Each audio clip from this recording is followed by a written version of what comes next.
In another feature-packed episode of the Grumpy Gits, we talk to LGBTQ plus activists Riko and Julia about the Scottish trans laws and the recent case with a convicted rapist being allowed to serve their sentence in a women's prison. We also examine the current laws surrounding guide and assistance dogs with Ability Access legal lawyer Adrian Barns and ask what really defines reasonable adjustments. All this in our usual menagerie of mayhem and banter. We see you next Tuesday and of course Disability Expo, so sit back, grab your beverage of choice and remember, don't be grumpy alone.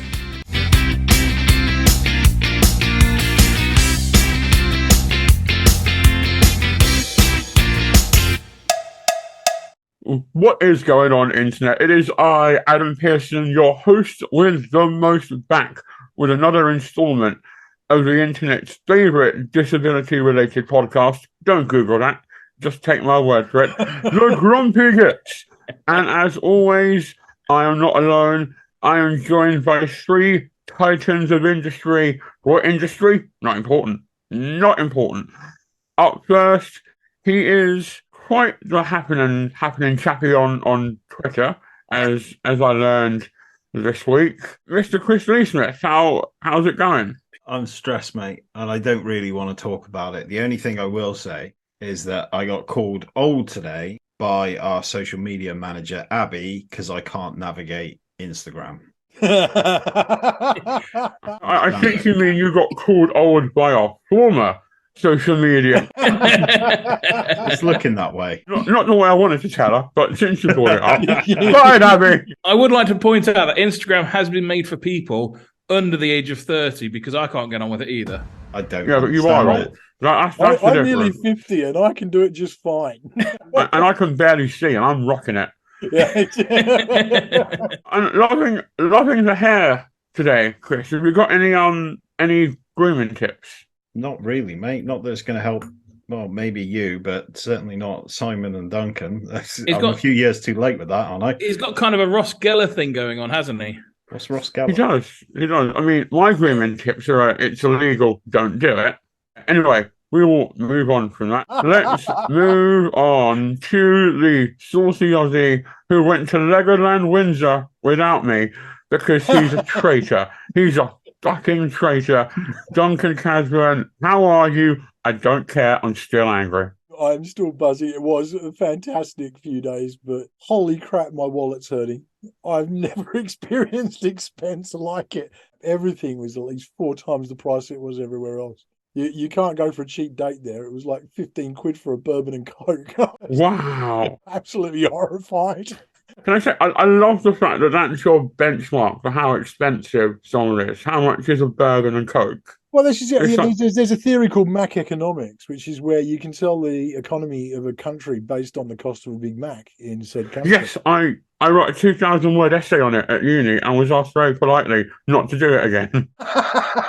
Well, based on that, I do JD economics. And if Jack Daniels would like to sponsor us, that would be great. The JD's out there. I even got my special JD bottle. Nice. I've got all over in the corner. How's the you got a Lego Stratocaster, didn't you? I did. We got a shed load of Lego actually. I've got an X-Wing which I've wanted since I was a kid. We've got a BD1, which is the robot in the Fallen Order game. Just when I was thinking, well, that's me wiped out, the wife came up with this Fender Stratocaster Lego thing. It's just fantastic. Well, I'm glad you had fun, and yeah, if I went to Legoland, I'd spend a ton. I'd need like a van to bring everything that I buy home. I'd try and steal one of the actual exhibits. I did one to buy. There was the Millennium Falcon, and I looked at the price, and it was £716, I think. Casually walked by and carried on going. Guys, I just want to remind you, my meds have run out. Here with the Lego conversation about 6 minutes ago. Sorry. Can we introduce Simon so I don't explode? Before we do, you like Lego, Adam, I want to talk to him. I love. Don't you dare! I've been told off this week. Okay, quite badly. I have been told off by my Auntie Bev in Canada, and I've been told off by my mum for picking on Adam and his manhood. And I have to apologise to Adam for picking on his manhood. Because Adam didn't go to Legoland, I'm going to take Adam to Legoland. I think that's fair. You were quite harsh on him, to be fair. Well, he's got no manhood, so I've got to cheer him up somehow. Well, there we go. Adam cashing in on his manhood. It's a growth industry. Hey, a dragon economy, sir. And hello to our audience in Canada. Bev off air, as I was saying, that he Auntie doesn't Bev actually Charles. believe that you watch the show. So he's going to give you a password that you have to text him. Yeah, the password is Simon is the best nephew in the world.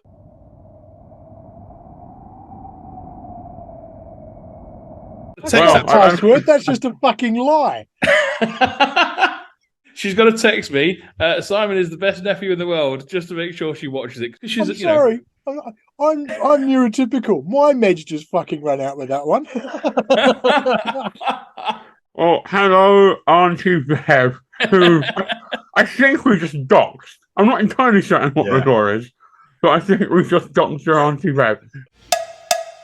Anyway, gentlemen, time for our regularly occurring segment where we will invariably fall into a chaotic argument and make fun of each other because we love each other. That's my story. I'm sticking to it. Welcome to See You Next Tuesday. Chris, kick us off, my friend. Okay, this question, I'm stealing it because it's from Disability Expo. So, you have murdered each member of the Grumpy Gits. What was your motive and how are you covering it up? Let's start with Adam. I reckon my motive for Simon is that he keeps telling people I've got a small dick when it's huge.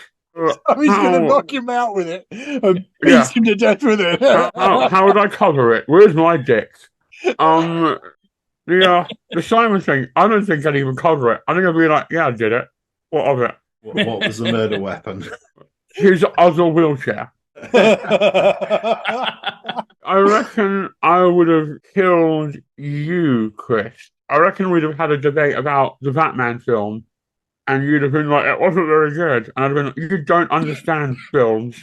Watch it again with the meds or something, and it would have come to fisticuffs. And then I'd make it look like one of your kids did it. Because they're too young to be held legally accountable and trialed as adults. So I'd write one of their names, but then I'd spell it wrong just to make it believable. Are you saying my kids can't spell their own name? I put the S back because, the S back to front.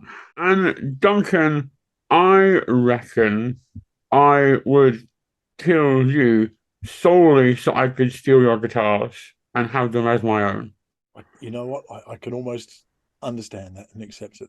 And how are you covering that one up? Okay, so with that one, I saw this program called Breaking Bad, and there's this thing called ricin that is undetectable, like after someone's died. So I'd go out and I'd find a nerd to make me some ricin, and then I would put it into Duncan's bourbon, because that way he'll definitely drink it. I like that. That took some thought.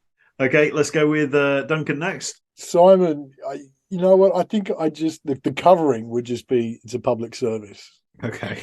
And I would organise for him to be crushed by the weight of all the name dropping he's done over the series, just all pile up at once, falling on him, and that's that done. That's a lot of weight. That's a planet. Yeah. For you, Chris, I think I do it over a long period of time. I'd swap out all of your ADHD meds with the contraceptive pill and just watch you develop over time. Your head will explode with cum. So I'm working out at the gym and I just keep on growing boobs and fucking cheers, mate. That's the plan. And what I figure is, after some period of time, you'll just be so obsessed with them in the mirror will fall and crush you. Christ. Okay, and Adam? Adam, it would just be a simple case of I take him to Legoland and organise for one of the big exhibits, the dragon that's over the hotel, to just be crushed by Lego. Nice. And Simon? Oh, this one's easy for me. I'd poison you all at Disability Expo with the bottles of water on the table, just so I can replace you with better presenters.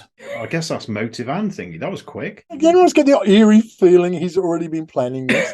Yeah, I'm not worried because he'll fuck it up and poison himself anyway. Well, this is true. Yeah. Or he'll forget to pay for the poison.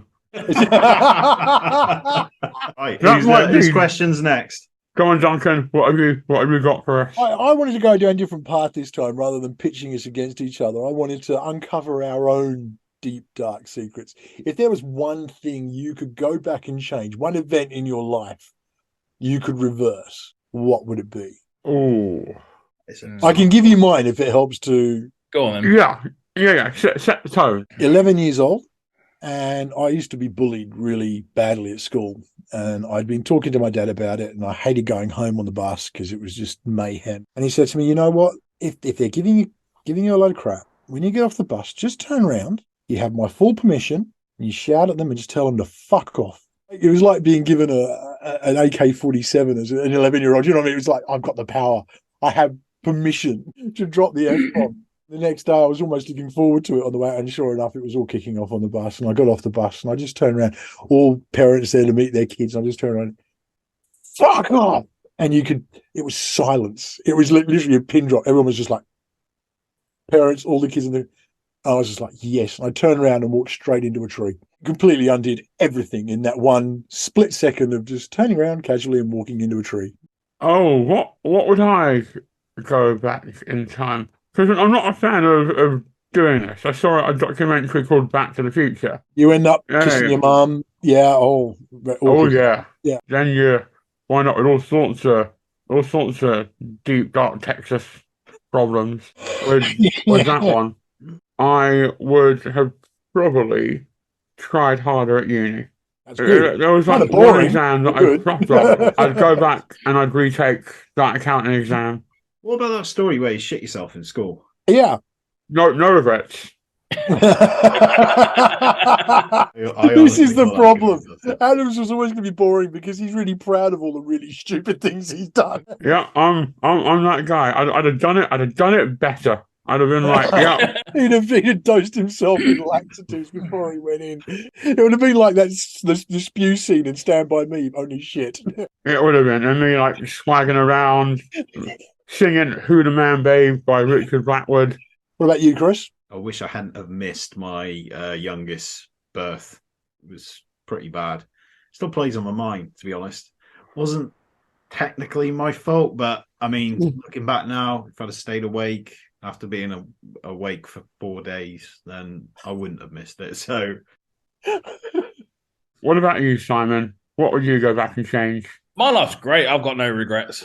Wouldn't change There we anything. go. Not accidentally throwing a shoe at your wife. No. What about that time that you accused your mum of child abuse on a podcast? Yeah. No, I didn't. What about the time that you told Adam he had a small dick?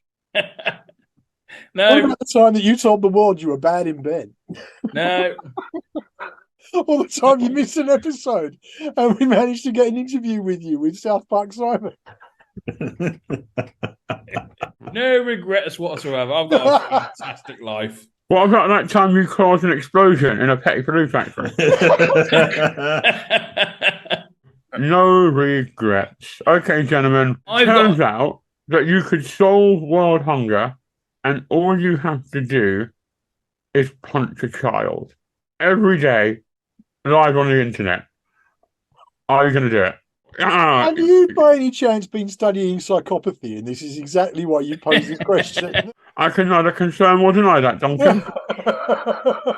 Did the child deserve it? That's the question. I mean, it's going to solve world hunger. I think you're kind of asking the wrong questions here. Logically, I'd have to go. You know what? I'd have to do it because it's going to solve world hunger. It's your own child. It's my own child. I couldn't. I just couldn't. There we go. See, you can't say that. No. I'm saying logically, you have to do it. This is the psychopathy thing. Psychopath would look at that logically and go, "Well, it's going to solve world hunger. Problem solved. Yeah, punch kid." But as somebody who has a conscience and a weight of right and wrong, I couldn't do it. I couldn't hit someone innocently, even if it was to do all that good. I would struggle too much with it, my own torment inside. What about you, Chris? You laying the smack down to solve world hunger? I'd need a good reason, like it's an evil kid or something. It's a perfect kid. So it's a perfect kid. Oh. Or do you not care about world hunger? not enough to roundhouse a little girl.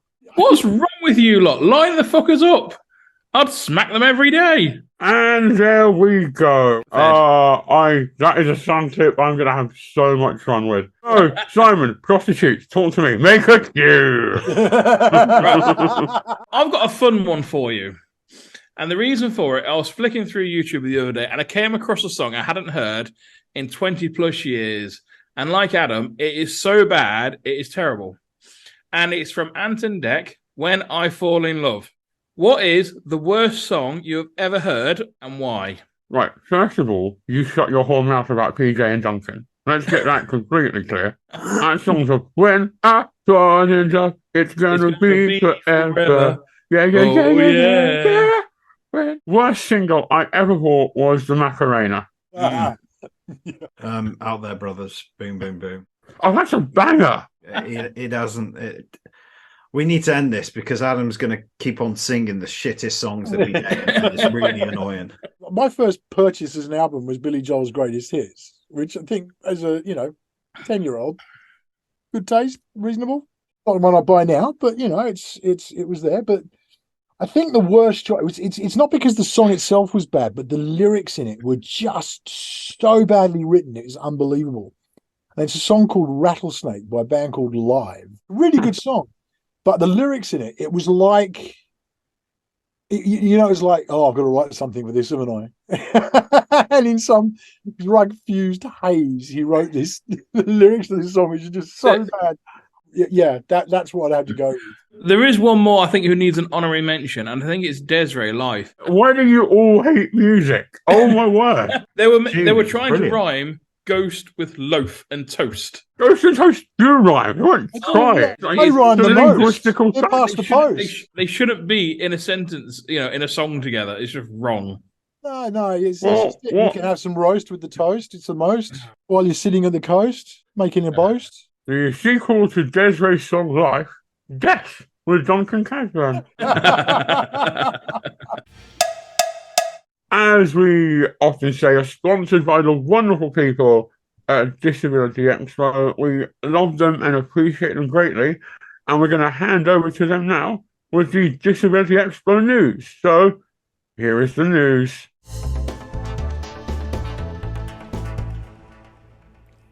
Did you know that only 53% of disabled people said that their home met their needs to live independently, completely, or to a large extent? 61% said further adjustments were required to meet their needs. All of these adaptations require funding. At 58%, data suggests that changes are most frequently self-funded. Only 16% of people with a disability who have made adjustments received funding to pay for them. At Disability Expo, our Manage at Home installation in partnership with Mediquip is designed to help you improve your quality of life at home.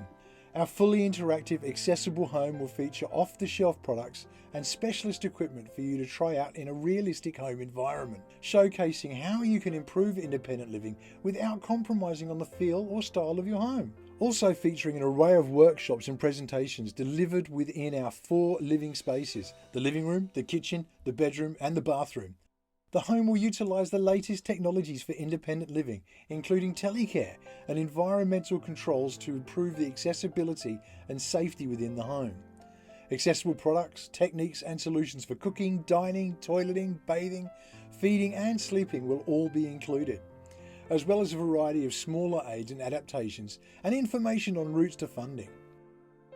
Alex Roberts, Retail and Engagement Manager at Mediquip, said we are incredibly excited to be working with the Disability Expo to deliver an exhibition space that demonstrates how equipment can be used throughout the home to enable independent living. This is a great opportunity to showcase what's on offer to support people living with a disability and helping people to stay independent for longer. Manage at Home is the e-commerce retail brand of Mediquip Assistive Technology Limited, the UK's largest provider of outsourced community equipment services to the NHS and local authorities. Manage at Home provides an extensive range of products to aid independent daily living at home. Mediquip Connect currently provides services to over 10,000 people nationwide. They help people maintain their independence by providing technology-enabled care and a range of associated equipment that gives people the confidence of knowing that assistance is available anytime, 24 hours a day.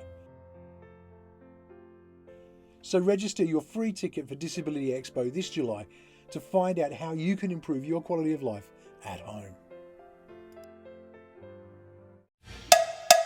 We have another interview coming up. Earlier, Chris and Duncan sat down and had a chin wag.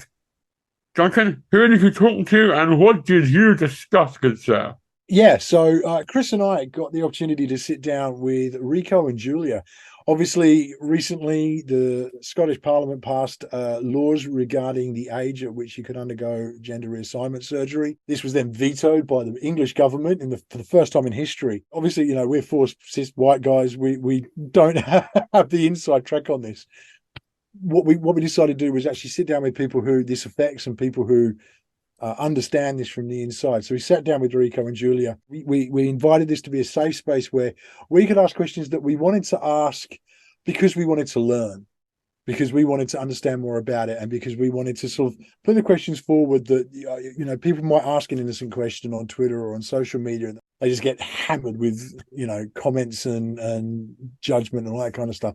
What we want to do is be able to ask some of those more difficult questions, but out of a genuine desire to learn and understand more and come out on the other side with a better understanding and an appreciation for what people are going through and why this matters so much.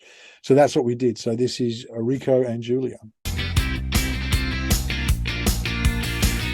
Thank you, Adam. And yes, we have got a fascinating interview coming up. So we are here with the fantastic Riko and Julia. Now, what we want to do in this is discuss the issues that surround trans, if you like, and the LGBTQ plus community, basically following on from the issues that are arisen in Scotland, where Scotland had actually passed a law that legalised trans operations at the age of 16. And then the English came in and decided that wasn't on and have, for the first time in history, intervened in Scottish law on that basis. And it's opened up a real conversation. This ties into the fact that among the neurodivergent community, trans and gender neutrality and non-binary are a lot more common. And this is something that always plays into my heart as a parent to a child who's autistic, and knowing this is a conversation I may have to have. But Chris and I, as typical white cis males, have very little idea about what we're talking about. So expect us to make a lot of mistakes in the next brief period of time as we talk about this stuff. But I'll start with Riko. Do you want to introduce yourself, Riko? Hi, I'm Riko. My pronouns are they, them. I'm an autistic PDA, multiply disabled parent to 3 autistic kids. Fantastic. And Julia, obviously part of the PDA Society, which I'm obviously ambassador for. I'm Julia, adult PDA, ADHD, no children, pronouns she. Still learning about all these things as well. And I have lots of questions as well, so I'm hoping I'll learn stuff tonight as well. I guess the best place to start is with you, Riko. I mean, so you are trans from female to male, is that right? No, I'm non-binary. I've made a mistake already. See, this is what I anticipated. My gender is actually called agender, which means like I don't have a gender basically. Whereas some people feel like the male, some people feel like the female, or some people might feel like the male and female or a mix. I just feel like I don't have a gender at all. It all comes under the trans umbrella as well. So when did you realise you had this identity? Was it something that you kind of knew from way back when? Is it something that developed at puberty or later on or earlier? Or Well, I always just felt like me, but like I didn't fit in with, like everybody thought I was a girl and I didn't really fit in there. It felt like people were shoving me into a box that I just did not fit me at all. And when I was in my 20s, I toyed with the idea of being like a trans male, but that felt even worse. It wasn't until I was in my 30s that I came across the term non-binary and I was like, oh, that's me. That explains everything. How did it affect you mentally as life progressed, that you kind of didn't have this identity, or you felt that it didn't fit? It was a bit difficult, more because like my mum wanted a girly girl and I just was the complete opposite of a girly girl. So we didn't get along in that sense, and that affected me that way. I did and still do have quite a lot of body dysphoria. The body that I have doesn't fit with what I expect to see, which would be more androgynous. So I did have, especially like in my teenage years, I really hated parts of my body. If I could have gotten rid of them then, I would have done. because I'm not able to do that, I've just sort of accepted that they're just sort of like, you accept that you've got an unpleasant mole that you might not want. You can't do anything about it. You just have to suck it up and get on with it. But it did cause me a lot of problems when I was younger. It did affect my mental health quite a bit. How did you come to that kind of conclusion? You must have had this sort of feeling that something wasn't right, but how did you come to the conclusion that this was it? Well, I came across the term non-binary in an autism group and I looked it up and I was like, that makes more sense. And I tried with a few different like identities. I called myself gender non-conforming for a bit. It didn't really fit, but I couldn't find anything else. And then I came across the term agender and I was like, oh, what's that? And I looked it up and I was like, that's me. That's it exactly. Julia, what's your place in all this? Something, obviously, the reason I asked both of you guys on was that I was part of a PDA summit and both Julia and Riko were speaking at it, and they were part of a conversation that was on gender and gender identity. And Julia, I know it was something that you were quite passionate about. Where do you fit into all this? Not so much gender identity, but more, I have dipped my toe in the pond, as it were. I've sort of had debates with friends whether I would, which flag would I fly? And we whittled it down last week to bisexual but prefers men. I did toy with the idea that I might be gay. And like the first time I slept with someone was a female. And I do still have a crush on Joanna Lumley, just so I get that in. My eyes have, in the last 10 years, with my daughter being autistic and diagnosed and PDA and having a PDA profile and all these things that go with it. And suddenly this door opened up to a world that I didn't know existed, which is the neurodivergent world. I didn't understand the neurodivergent world until I was forced to step into it. And there's a trepidation there. I stepping into it and asking questions, you sort of worry. I don't want anyone to think that we're coming at this from anything but probably an uneducated perspective and wanting to educate ourselves more. There is a higher rate of gender neutrality or non-binary, gay, trans, LGBTQ plus within the neurodivergent community. Do you think there's a reason for that, or is it just something that because they've had to identify with this world that's different already to the majority, that they're more comfortable to express that? I mean, growing up autistic, autism and puberty is horrendous. I think there's a lot of pressure to conform, especially for women, girls, females, whatever we're going with, which is, it's still there now, is that it's our job to preferably get married, have children, live happily ever after, and life is wonderful, which people fight against, and want to try things, learn things. Also, I think because we're now so much more accepting about autism, that's opened the gate to be more accepting about sexual identity. Yeah, that's definitely a big part of it, yeah. And also nowadays we also have more understanding of different gender and sexualities. There's the words available that we didn't have before. So I think that helps people to understand who they are and come out as well. Should we discuss some of the stuff that they're discussing on the internet? As we started just before the interview, we said we wanted an education, but we would put across questions that some people may be afraid to ask online. Completely understandable. Sometimes it can be misinterpreted as, rather than wanting an education, more an attack. But we've said this is a safe space. Actually, Duncan, you know more about the Scottish situation. Obviously, you've got this situation that's occurred recently with a Scottish trans woman who was convicted of rape. And then she was allowed to go into a women's prison, which obviously caused a lot of issues and I raised a lot of questions. And I've got to say, for me, it was something like, well, I can kind of see kind of two sides. I was really conflicted. Well, okay, if they're trans, that's a woman.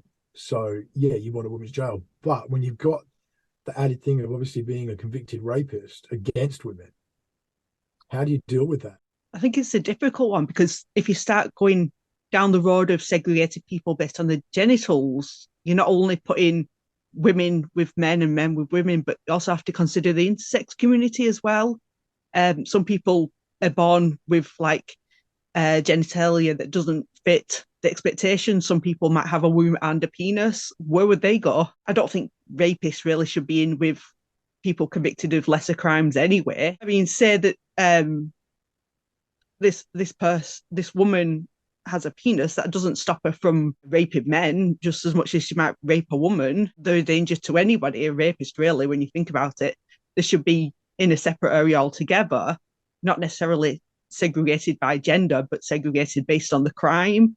Maybe it depends on, think about it from the victim's point, because if you've got a man who rapes men, it doesn't really, and they're not interested in women, why would you put them with men? There's one slight issue that I see with that, and this is the individual. And let me say first, it really stung this one because obviously there was a lot of transphobes and right-wing people who made sense in this respect, and I hated that I could see from their perspective and almost agreed. Now, the issue that I have with what you've said is that you couldn't put them on men and you couldn't put them on with women. That would, in essence, be that they would be isolated altogether. I think that's maybe one of the cruelest things you can do to a human being. Are we saying that she deserves that for her crimes? It's a difficult situation because she needs to be in prison. But where do we put them? Because there is no place to put. We can't put them with. We can't put her with women because of her crimes. We can't put them with men. They usually put sex offenders in their own groups in prison. Murderers have their own wing. Paedophiles have their own wing, and rapists do. So where would you put her then? There are female rapists in prison, who are born female. So she would be with them, if you see what I mean. With females who have raped? Yes, probably. That's where I would put her. I can see why it's caused Nicola Sturgeon such a headache, because, we're discussing it, and I haven't landed on that's the right answer with this. I still see issues with everything that we've discussed. I would view her as a female and then treat her accordingly. My issue there, though, is that her crimes historically have been against women. So then putting her in a women's facility. Yeah, but women rape women all the time. Yeah, there will be other women in there who have raped other women. Yeah, I completely agree, but this particular woman has a penis. It shouldn't make any difference. Do you put people in different prisons depending on what firearm they use to kill people? But they don't go in prison with the firearm. That's the thing, is if we're treating this as a weapon, it doesn't make any difference, really, what bad body part you use to rape someone. Rape is rape. Big thing with the victims of people who've been raped by a man, in that they see it as the penis as the problem, when actually it's the man that's the problem. And I think we need to get away from that idea that it's the penis that's doing anything. It's the person. As long as they've got everything in place to make sure she can't do it again in the prison, then it shouldn't be a problem. I agree with that. Should we move on to one of the other questions that does get posed? Obviously, one of the things that's popped up recently, again, it all seems to be revolving around Scotland at the moment, but obviously Scotland have passed a law that lowered the age to 16 for people to be able to have gender transformative surgery. The English government then got involved and said, no, you can't do that. It's the first time in history that's occurred. It brings into that question, and it's a question that I will admit, promising to my mind, that what age is inappropriate to start making these decisions? Because for me, I didn't know who I was until I was in my 40s. When it comes to something along the lines of actually changing your gender, is there a problem? Because it's something that it's irreversible once it's done. And there's a lot of media out there at the moment that I keep seeing cropping up with people talking about people who regretted the decision later on, but there's nothing they can do at that point. I'm really interested to hear your guys' perspective on that. Well, I think first to point out that the regret rate is really, really, really small. It's something like 1% of the people who actually go through medical transitioning. There's actually a larger regret rate for things like heart transplants, like life-saving operations, than there is for having gender-affirming surgery. Also, there was a study done, I can't remember the details of it, but it showed that the majority of people who did regret having gender-affirming surgery did so because it was too hard to live as that gender because of the amount of hate and ostracization towards them. And so they detransitioned because it was easier and safer. Also, in order to medically transition, you have to go through so many hoops. You have to have therapy. You have to be on hormones for a certain amount of time. You have to live as the gender that you are for a set amount of time. This can be up to 2 years. They don't just let anybody have the surgery. It's ridiculous how many hoops you have to jump through. You don't have to do this for any other surgery, as far as I know. To answer your question, when do you know? That's the thing. It's different to different individuals. Some know as young as 3. They keep saying, yes, this is definitely who I am all throughout their life. For some people, it does change. Some people are gender fluid, so that the gender changes over time. This can obviously pose problems if, like, for a few years you feel like a male, and then a few years later you feel like a female. That can obviously cause problems. But if you're in therapy for years and you're on hormones and stuff, that should be picked up, and they wouldn't go through any surgery unless they were absolutely 100% sure that's what they wanted. Gender affirming surgery is a medical necessity. It saves lives, basically. When you turn 18, you want a nose job, you could pay for it yourself and you could get that done, no questions asked. But if you want something done because you're trans, everybody's suddenly like, oh no, this is wrong, you're ruining your life. What happens if you regret it? But you can say that about any surgery, any operation. Even if they are reversible, there's still going to be scars.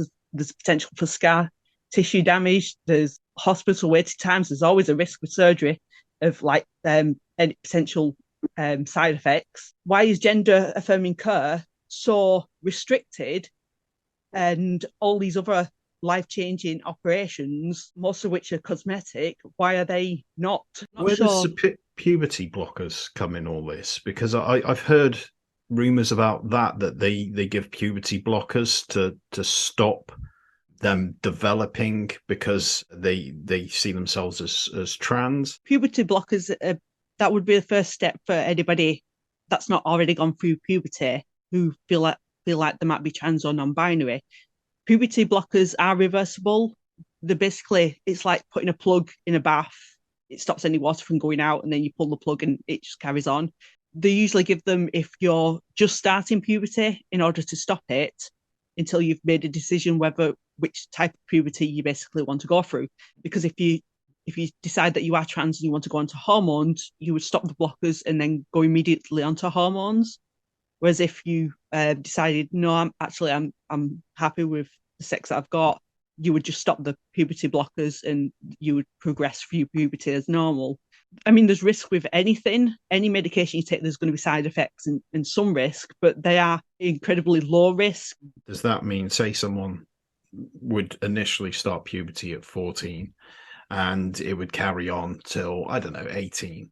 If somebody started taking those puberty blockers right at the start of the process and they realized, say, 3 years later that actually I've made a mistake, I am the gender that I am, I don't know, they've just realized, does that mean that those 4 years would start from 17 and it would carry on all the way up into 21? It is quicker, but not that quick. It's about half the time.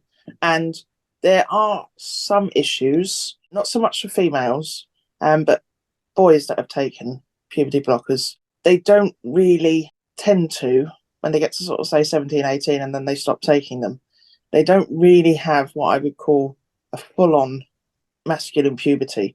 So they have a deep voice, but not very deep. They have facial hair, but not much. They have muscles that men have, but not much.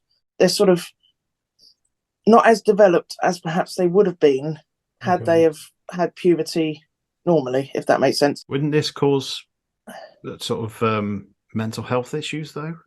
Probably. If something like, if they made that realization, I actually, I've made a mistake, I'm going to come off the puberty blockers. There are people who start puberty later normally anyway. You could get support for that. There would be things that doctors and therapists could probably do to help them. They would know about all of this, I imagine, because they get told about it before they take the puberty blockers. So they would be old enough to understand all of this. And if they weren't cognitively able to understand it, the doctors would just be like, no, we're not giving them to you. Just to sum it up, so going through this process, even from a young age, there is plenty of safety nets and get out clauses to make sure that a young person is making the right decision.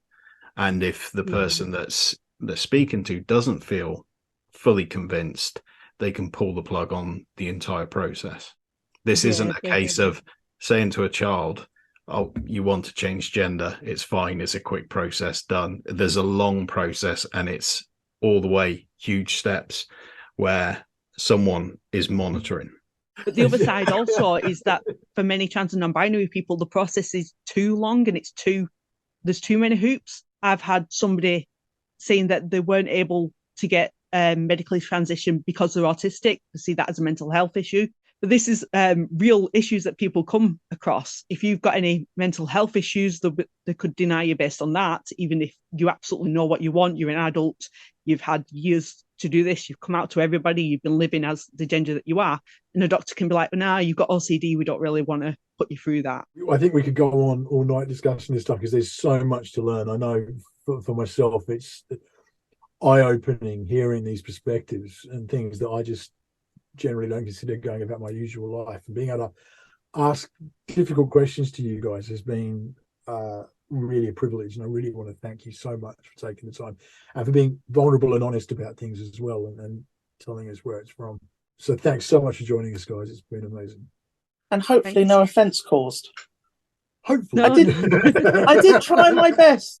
Right, so I'm going to say thank you again, and with that we're going to hand back to Adam and the rest of us on the main podcast.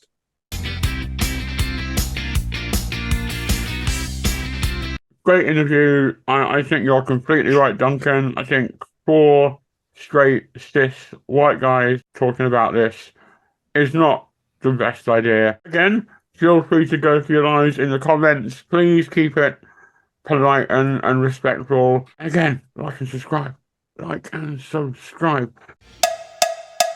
Now, not many people know this, but Simon Sampson is a man of the people. And he has his own little organisation called Ability Access Legal.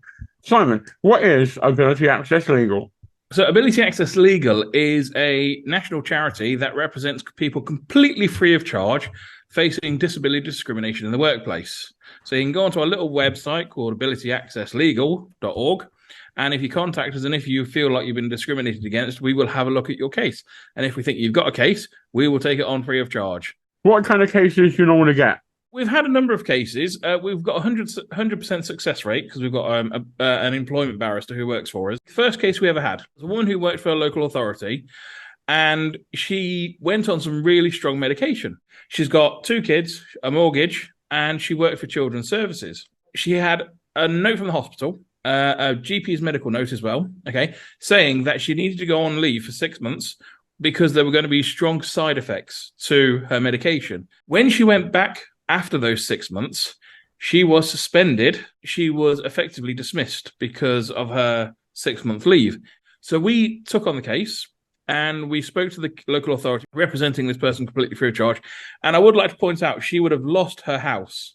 Her kids would have had to move school. They can't pay the bills. They can't pay the mortgage. It would have been absolutely disaster for her. It didn't even go to court. And most of these cases don't go to court because we advised, 1, what they were doing was completely illegal. 2, they were going to lose the court case. But also 3, because she also needed supporting work, we also introduced them to Access to Work, which they weren't aware of, which is a government scheme where it helps people who have mental health issues, physical disabilities in the workplace to make sure that they can do their job and provide certain equipment. That's very similar case to all the cases we've taken on so far.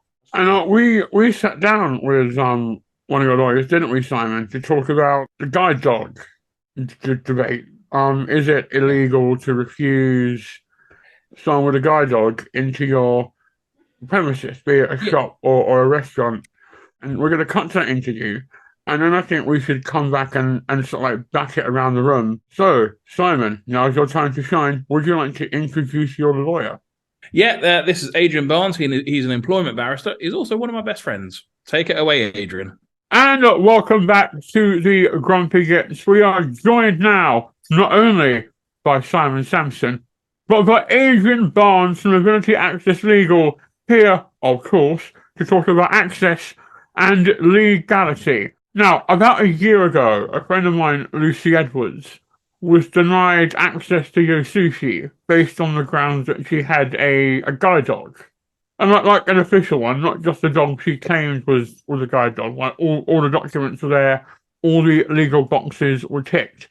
And this caused quite a storm on social media, to the point where Yosushi tweeted publicly and apologized with a promise to retrain their staff. And this isn't an isolated occurrence either, as I'm sure both Simon and Adrian can attest to. So we thought we'd get a legal bod on the podcast, an expert in the law, if you will, to talk us through the legalities of it all, and to make perfectly clear that it isn't just an option, and that by letting people with guide dogs into establishments, you're not doing them a favour, you're not virtue signalling, and you're not patting yourself on the back, and it is actually illegal not to do so. Adrian, first of all, who are you and how did you become a lawyer? And were you always drawn to the legal profession at a young age, or is it something you decided to do later on in life? It's something I was drawn to at a young age, but I was told that I'd never be a barrister because it was always you had to be in your father's footsteps and grandfather's footsteps to become a barrister. And it was only when I got into my late 30s that I said, well, that sounds like nonsense. And I went back to law school. So, yes, I'm a bit of a Johnny-come-lately. That's my favourite kind of Johnny, for the record. Having said that, I've been at it for 25 years now. And with regards to access, and in particular guide dogs, or if you want to look at it widely, service animals, in the UK, what does the law actually say? The law under the Equality Act really only talks about guide dogs being allowed in taxis. And it says that taxis can't refuse guide dogs or assistance dogs unless the taxi operator can show that he has a certificate to say that he's got an allergy or some reason not to have a dog in the cab. It's very flimsy, the law, on any other dogs. What the law actually says is that a premises has to make reasonable adjustments so that anybody with a disability is not put to any detriment. So reasonable adjustments can be all sorts of things. Now, quite obviously, if someone's in a wheelchair, a reasonable adjustment is a ramp so that you can get in. Having a disabled toilet so that people can get into a disabled toilet. When it comes to guide dogs, there's no guidance, if you'll forgive the pun. The unfortunate thing is that there's only really one guide dog that's ever been accepted, and that's the blind dog. Quite obviously, if someone's blind and they have a dog with them in a harness, it's very difficult to say that's not an assistance dog. If someone has a dog that might show up epilepsy or might show up hypoglycemia, or might just be there because without the dog someone suffers from panic attacks or something, that's a much less visible, if you like, a much less visible way of showing that a dog's actually an assistance dog. One of the big problems is that there's no registration of assistance dogs. Somebody can have a pack of hounds at home, all that make them feel good, and take a different one out each day and call them their assistance dog. If we could get somewhere where there was a central registration of dogs and people had a pass that was from this government-recognised central registration, you would have a situation where it would be very, very difficult for any business to refuse an assistance dog. As it is, when assistance dogs are refused, if people can afford to go to court, they'll generally win. There's an interesting case, and I spoke to the barrister who actually came second in that case. He was representing the pub. Now, this is a North Wales case. A lady wanted to go into a carvery. She has her assistance dog with her. Now, the pub very reasonably said, yes, bring your assistance dog in. That's not a problem. But what we're going to do is ask you to sit away from the carvery because we're a little bit worried about dog hair or whatever getting into the food. So if you can sit over the other side, leave your dog there, pick up your food, whatever, or get someone else to pick up your food for you, that's fine. Many people might think that's a reasonable adjustment. This particular lady didn't. And so she went to court with it and she won. So coming back to the Equalities Act then, do you think that the term reasonable adjustment should be just abandoned and we need actual legal guidance on what's actually for guide dogs and assistance dogs? Well, I don't think you should abandon reasonable adjustments. It's used in employment law all the time, which is a major part of the Equalities Act. But what we should be doing is defining assistance dogs. Isn't it bizarre? We've defined the rights of assistance dogs in taxis, but we didn't define the right in a pub or in a restaurant or in a hotel. We haven't defined it anywhere else, just in taxis. I wrote an article about this last week when I explained that people can be turned away from pubs and restaurants. Even Chris, who is a grumpy git, didn't believe me. If somebody can show that to have a dog in is going to cause a problem, then they can turn you away. But they've got to have a really good reason for showing it's a problem. That's the problem with the legislation. It doesn't say what reasons you can give to not have the dog. If you're in a pub and you've got a barmaid that's got a particular problem with dogs, she's got an allergic reaction to dog fur, and there's a chance that she's going to go into anaphylactic shock or something, I can't see any judge is going to turn around and say that the dog should be allowed in. But then again, he might turn around and say, well, the reasonable adjustment is you give that barmaid the rest of the night off. And it's left for a judge to interpret the rules. But the only problem with it being left to a judge to interpret the rules is it's expensive to go to court. It's not cheap. It's not easy. I think training and awareness of the law needs to be done on all categories, which businesses just seem to be ignoring at the moment. I agree.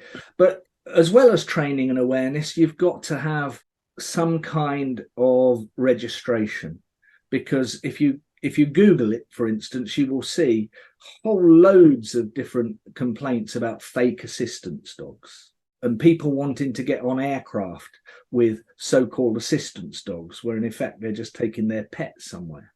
It's frustrating for someone with an assistance dog, but it's easily open to abuse, which means that it's very difficult to judge.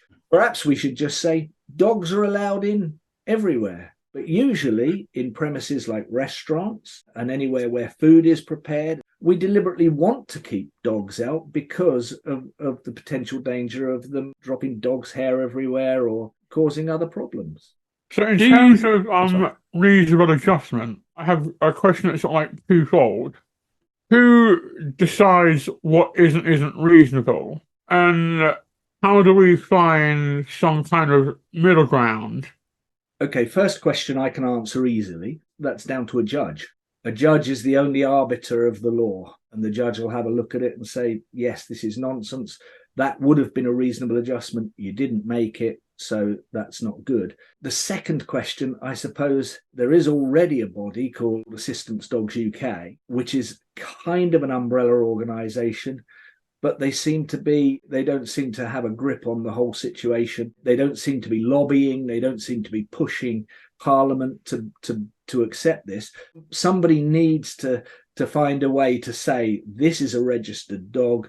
You cannot refuse access to a registered dog. I completely get your point. There's the old joke that a man walks into a shop with a chihuahua, and the manager goes, oh, sorry, you can't have dogs in here.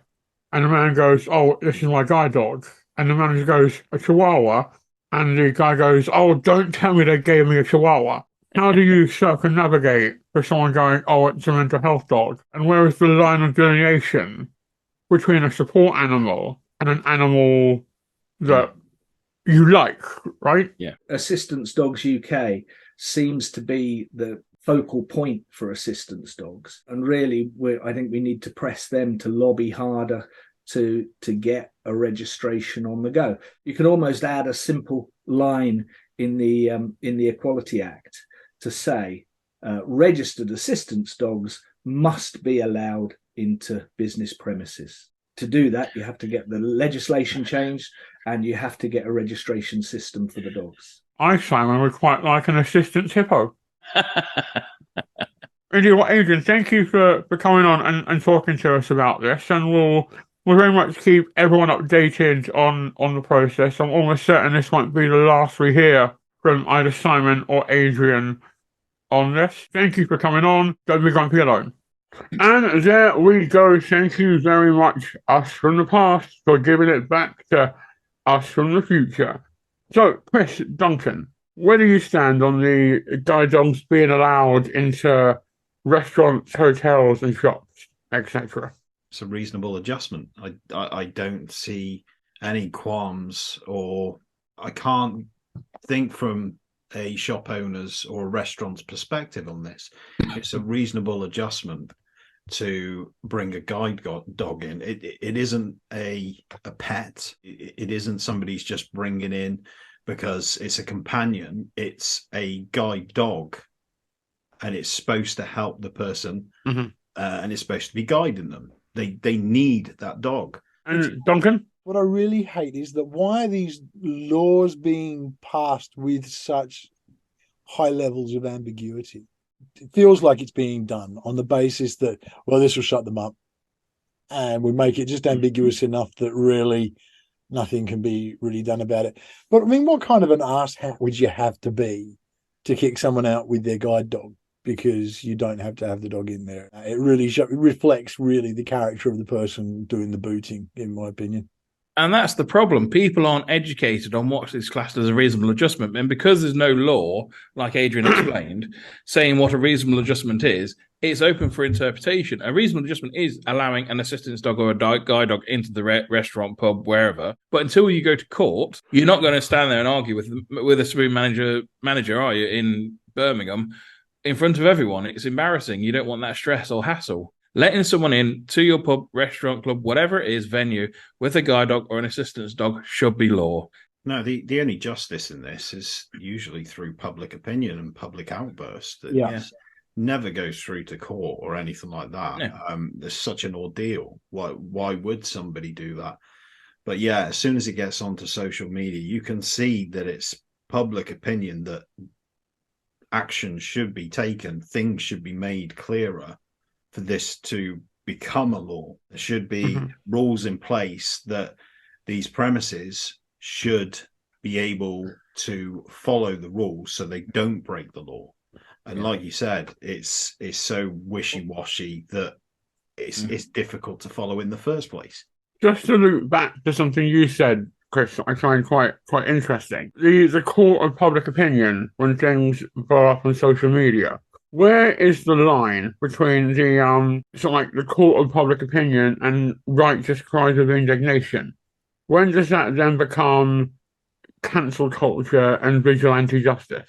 I think much like a proper court case, I think when it comes to the court of public opinion, when it reaches social media, I think it has to have the facts, the evidence, all to back it up. And I think a lot of cases, when people do take it there, they've got the receipts to follow. So I think once they have that evidence and they do show people, I think rightly so, people cause outrage, and then the business takes action because you're hurting the business where it matters most, money. That's it. I think if you ever hear of a situation like that where someone's been booted because they've got a therapy dog or a guide dog or whatever the case may be, vote with your feet, in my opinion. If you know that's happened, I'm not going back. If I knew someone had done that in my town, there's no way in hell I'd go back into that shop. Again, this comes down to reasonable adjustments. One of my friends who I occasionally do a bit of work for, he is deathly allergic to dogs. So if I rock up with a guide dog around him, I think that would fall outside of the legal boundaries of reasonable adjustment. Yeah. And that would be a case of, okay, so the reasonable adjustment there would be to set the office up in such a way where I could work from home. Or if there's a day when I need to be in, he could work from home. I think those kind of things are always on the table. I don't think you can ever apply a truly blanket rule when it comes to reasonable adjustments. And I think ultimately, at least to my mind, human decency and more importantly, common sense will always prevail. What do you all think watching at home?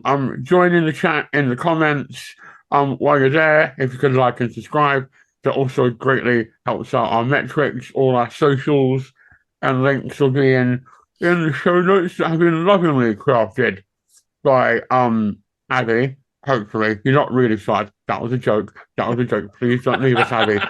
Please don't leave us. Now, I think we need to bring this bad boy into land. It has been a pleasure, as always, to see you all. I really enjoy doing these. It's like free therapy to me, hanging out with you three. Not good therapy, but still therapy. Not helpful therapy. Like that electroshock therapy at the start of Ghostbusters. That's what it is. Duncan Casman, if people want to know more about you or get hold of you on the socials or see your soon-to-be impressive Lego collection, where can they do so? PDA Dad UK on pretty much all social media platforms. Simon Sampson, if people want to know more about you, Ability Access Legal, or see lovely photos in Spain, how can they do so? Snowball Community on Facebook and on Twitter, and abilityaccesslegal.org if you need any help if you're feeling discriminated against in the workplace. And Mr. Chris Leesmith, how can people get hold of you, or even if they just want to yell at you and make false accusations, and how can they do so? Yeah, if they're going to do that, make sure they do it on Twitter, because I can't work Instagram. So at the Real Grump Dad. I thought you were going to say at Adam_Pearson. I'll be waiting, children. I'll be waiting. I am where your opinions come to die. And I am at Adam_Pearson on the old Twitter machine. Come follow me there. So, all that remains to be said is from me, Adam Pearson, from him, Duncan Casburn, from him, Simon Sampson, and from him, Chris Lee Smith. Take care. We love you. Goodbye. And as always, don't be grumpy alone.